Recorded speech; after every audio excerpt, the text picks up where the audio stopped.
Okay, ladies and gentlemen, pleased to have with us in the media centre today Bruce Charlton, immediately next to me, who you can tell the guys what to do here, Bruce and Robert Trent Jones Jr. Now we know about the two courses here, and I think it's quite opposite that Robert, you maybe kick us off and just tell us your thoughts on this facility and how it's going to shape up this week for the Scandinavian Masters. Well, the first thing is Bjorn Oras, who is the owner and our client and friend, and I think a great patron of the game, had a clear vision of what he wanted. We as designers, it was music to our ears. He wanted a beautiful championship course to be worthy of the best championships in Sweden and beyond, Scandinavia and even beyond that. And to do that, he gave us a great piece of land on Lake Mälaren. You can take you don't have to come by car, you can come by boat all the way from Stockholm if you wish. And so we designed a course with his consultation that would be intended to hold a tournament of this scale. It's a full championship course. It's quite long. If you use it all the way back, it's up to 8,000 yards. That's too long for me.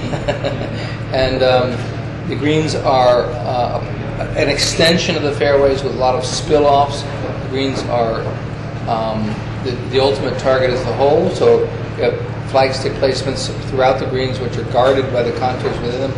The bunkering is large, sweeping, well, and the course is actually not only long, but it's wide. Our feeling is that the everyday players should play in the forward tees and have lots of place to play. Is it one of these sites where you had a tingle of anticipation as soon as you saw it, when you knew what we could do? Yeah. Yes. Does that always happen? No. Well, we're pretty optimistic golfers, and we like golfers. When we see a great piece of land, we like to think there are no bad golf courses. There are only good, better, and best. There might be a bad farm that needs to be a course, but anyway, it was a great piece of land, and obviously where great land meets great water, great championship golf can evolve on or near the water, because the sea breezes or the lake breezes play as much of a part in the defense of the course as the land itself. Well, I mean, when we first saw the site, there was some media drama, obviously being next to Lake Mälaren and things like that. But the other thing is that, working very closely with Bjorn, he had this idea of trying to make excitement happen within the golf course and in the golf course design.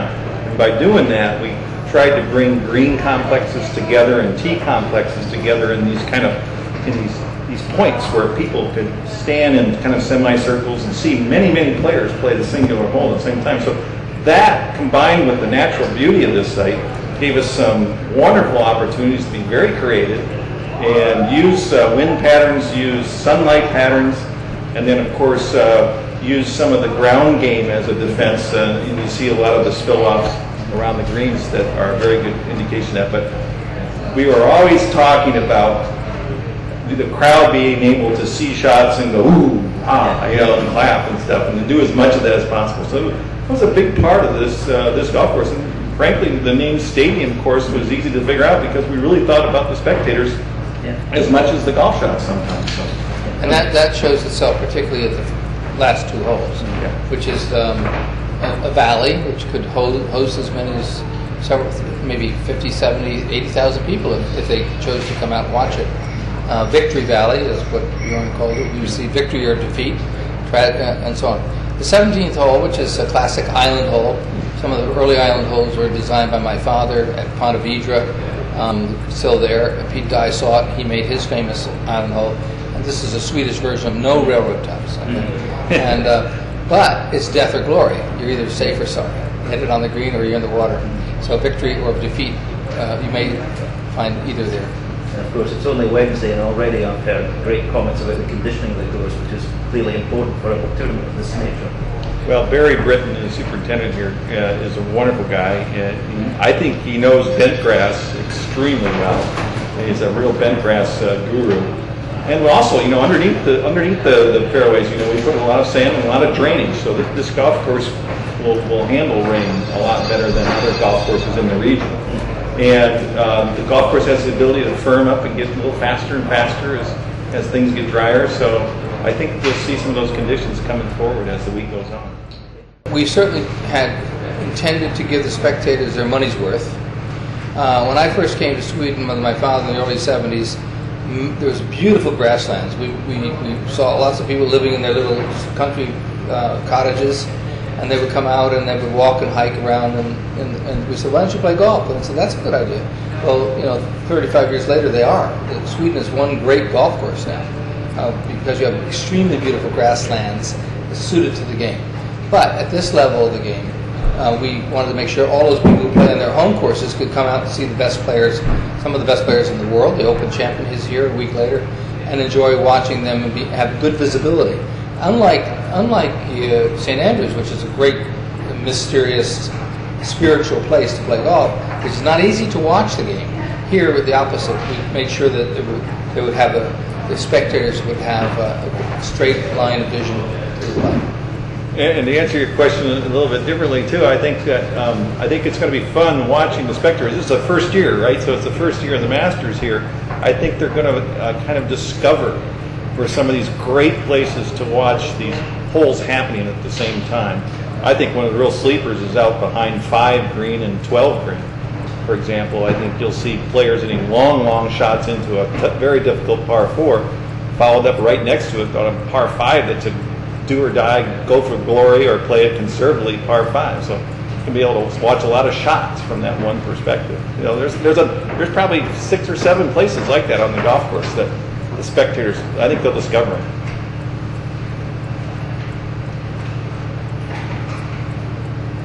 Myself, sorry. I was just going to ask you, is there anything that makes you nervous this week? In your project and everything, what can go wrong? I mean, what do you hope for that this particular thing can't go wrong, this has to work? What detail would that be? Well, I would turn the question around a little bit. I'm hopeful that the European Tour itself will not be too timid, because this is a big, brawny, I say it's a course for Vikings.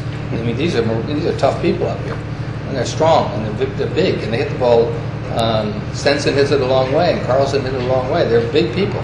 So I'd like to see one day the course stretched out and see how the long hitters take it on. On another day, maybe more intimate par 3s and let the charm holes reveal their character.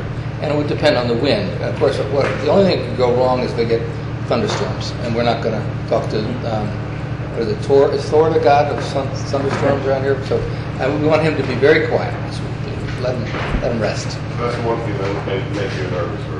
Yeah, but the course is in magnificent condition. I was talking to some of the players. They said this is the best conditioned course they've seen this year, and I think they won't see anything any better than this. It should dry out a little bit. If it was me running the tour, I'd go to Barry and say, "May I have the key to the pump station, please, and I'll give it back to you on Monday." So that's just I like to see a firmer running course than this. The bent grass is a little lusher. The rough is fairly deep. The ball will settle down in it. That could be painful if you're not hitting the drives well.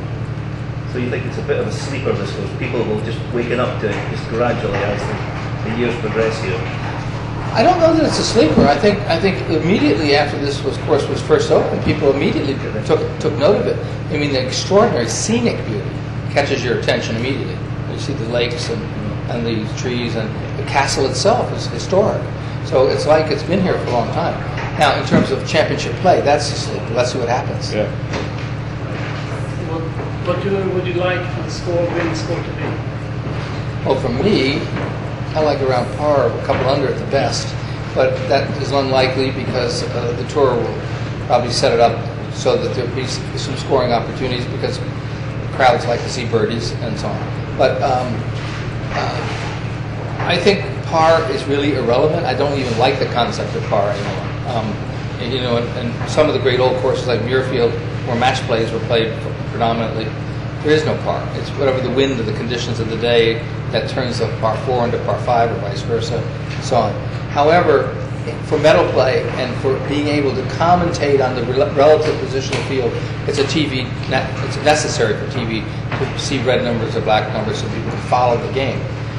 So we have that standard.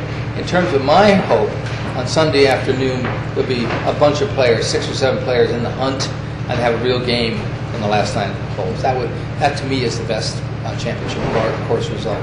So I'm hoping for that. I agree with Bobby. I'd love to see on Sunday 10, 8, 12 players coming into the back nine, and I really think after hole number 12, and you play 13, you start heading back towards the castle, that's when there's a lot of shot swings, both good and bad, that can occur to any given player.